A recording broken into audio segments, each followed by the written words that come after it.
Tim and I met in an English literature class our junior year of college, and we've been together the 10 years since.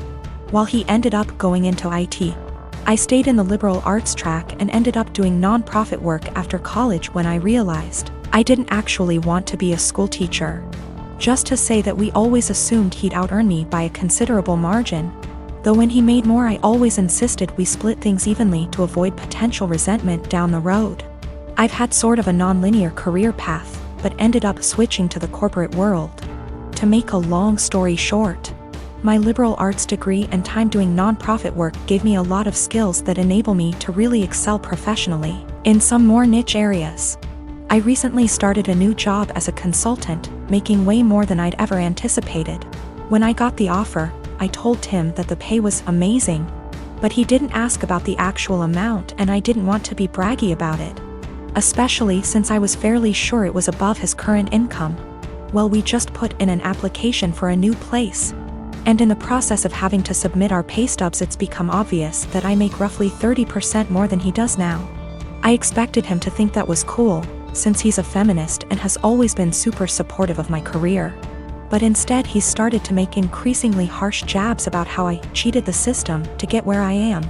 That no English Lit major makes more than a cybersecurity professional without cheating somehow. His major point is that I got my first job out of nepotism, which set me up to trample more qualified people who didn't have the same advantages. It's true that I got my first post-college job after being referred by a sorority sister, but it was for non-profit work making $22K /year, not exactly at somebody's daddy's firm.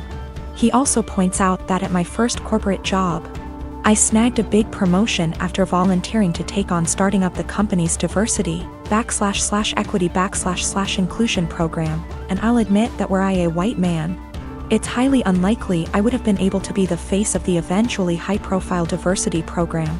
Tim also notes that I was awarded a small college scholarship for being a promising female writer, when no such scholarship existed for males.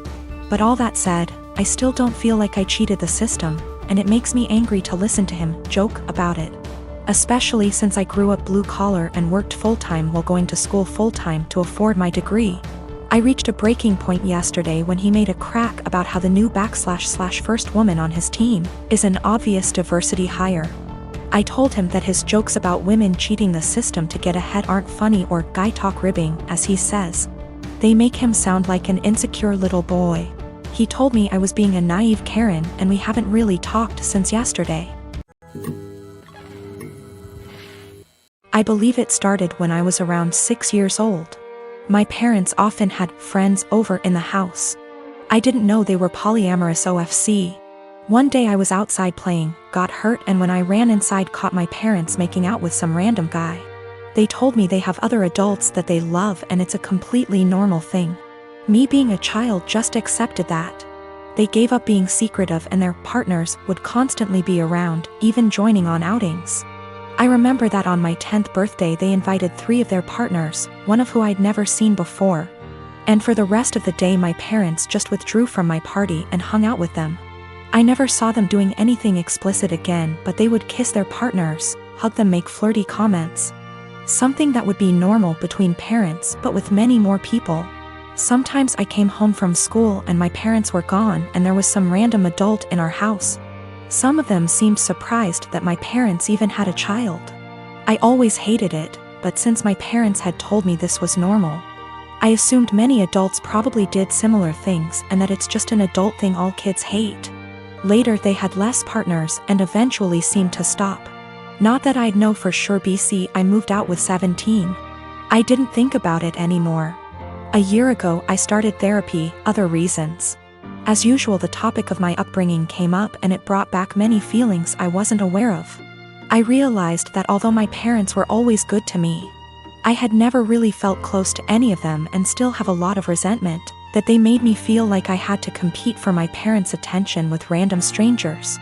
A while ago, I visited them and they told me they are going to take part in a documentary about polyamorous families, and that the producers would like to include interviews with the children. So they would love if I could agree and tell everyone that polyamory doesn't mess kids up. All my resentment bubbled up and I said that I cannot agree because I would not be able to say anything positive. My parents looked shocked. I had never brought this up before, and asked why, and I unloaded all that I always felt pushed aside. We barely had any family time without strangers intruding. It turned into an argument and I became loud and yelled that the truth is it did me up and they shouldn't have had a child. My mother cried and my father said I should probably leave. So I left and was shaken up for the rest of the week, but also felt regret because I've never made my mom cry before. Later my father sent me a message that was like, "We are sorry you feel that way. Can we have a calm discussion about this soon?" Even though I tried to, it's like I can't reply. This argument brought something very emotional up in me. This goes back 3 years when my mom and her girlfriend got engaged. My mom put in so much time and energy into organizing this wedding and was so excited. She sent out invites to all our family members for months in advance, and almost everyone confirmed they would be going. Barely a week before the wedding, she received several messages from aunts and uncles who said they won't be going because they had other commitments, despite confirming they'd be there months prior. One of my aunts, my grandma's sister, confronted my mom and said many weren't going because they still didn't agree with the fact that she was marrying a woman, including herself, because it went against her Christian views. Meanwhile, my hardcore Christian grandma was more than happy to walk my mom down the aisle. This upset my mom, but she tried not to let it ruin her wedding. I, however, was furious. Only my grandma, my mom's sister, a few cousins, and another aunt attended the wedding, while my stepmom's entire family came. What really pissed me off was that 2 weeks later, my cousin who lives in a totally different state celebrated her sweet 16, and everyone who made excuses about not going to my mom's wedding made the journey all the way over there and posted pictures all over Facebook. It really broke my mom's heart and just felt like salt in the wound. I swore then that when I got married, everyone who did not show up to my mom's wedding would not be invited to mine. Fast forward to now, me and my girlfriend of 2 years got married first week of March and I kept my word. The only ones we invited to our wedding was the family that did go to my mom's, and one other aunt who did have a good reason for not being there at the time because she was recovering from surgery. I wanted to clarify that I am in fact a guy. We even invited my stepmom's family too. Obviously my other family members found out and expressed their hurt over not being invited. I called them all out and said if they had a problem with my mom for being who she is, then they had a problem with me, and I wouldn't let toxic people be a part of a special day for me and my wife. My wife stood behind my decision, as did my mom. That still doesn't seem to stop them from thinking it was a move and are turning it into a whole family drama because they think it was unfair to punish them for simply believing in something different. Wow. Thank you so much for all the love and support, everyone. I have 2 sisters that I'm close with. I also have a niece, Leah. Leah's 16, and after my ex-wife decided to split up and divorce due to infertility problems that lasted for 5 years, I started a college fund for Leah to help her go to her chosen college. That was in 2019. Now I visit my mother's home, where my sister and Leah are living, every week to spend the weekend together. This past weekend I was asleep upstairs while my mother, my sister and Leah were in the kitchen. I came downstairs to grab a glass of water and heard my sister talking about my ex-wife expecting a baby with her new husband. This struck a nerve and I kind of froze from shock. I then heard Leah react to the news repeatedly saying, "I told you so, I told you so." Then explained she's always thought that I was the one with a problem for not being able to have a baby with my ex, but that I was too afraid to admit due to fragile masculinity. I could not believe what she said, but what made it worse is her following statement about how my ex was smart to get a divorce before it was too late. I went upstairs and into the room and shut the door and stayed there for hours. Mom and sister saw me about to leave and insisted to know what the problem was. I didn't want to argue, but I told them that I heard what Leah said about me. Leah stopped eating and got quiet. My sister tried to play dumb, but I told her I heard their entire conversation about my ex-wife and her pregnancy news.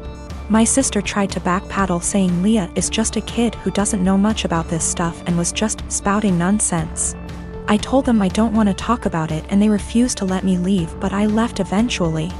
I later sent my sister a text telling her about how hurt and devastated I was because of what Leah said, and told her I will no longer be responsible for funding her education.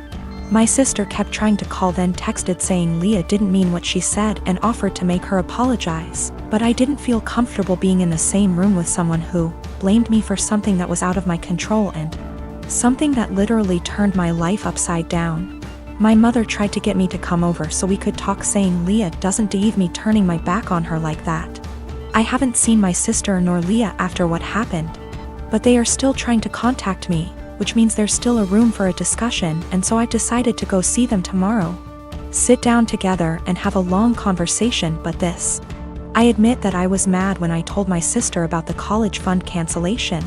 I love Leah so much and see her as my own daughter.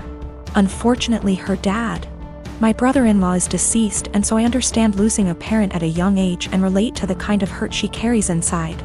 Lost my father in an accident when I was 11, and I think that sitting down and talking things out is the best option before I make any decision. Also, one more thing to clarify, both my ex-wife and I were having these fertility issues. Both sides, but since my ex-wife got pregnant soon after her new marriage, then my family thought that I was the problem originally. It is what it is, and I'm learning to not words get in my head so easily. I'm not mad at anyone, I'm just trying to move on with my life like anybody else.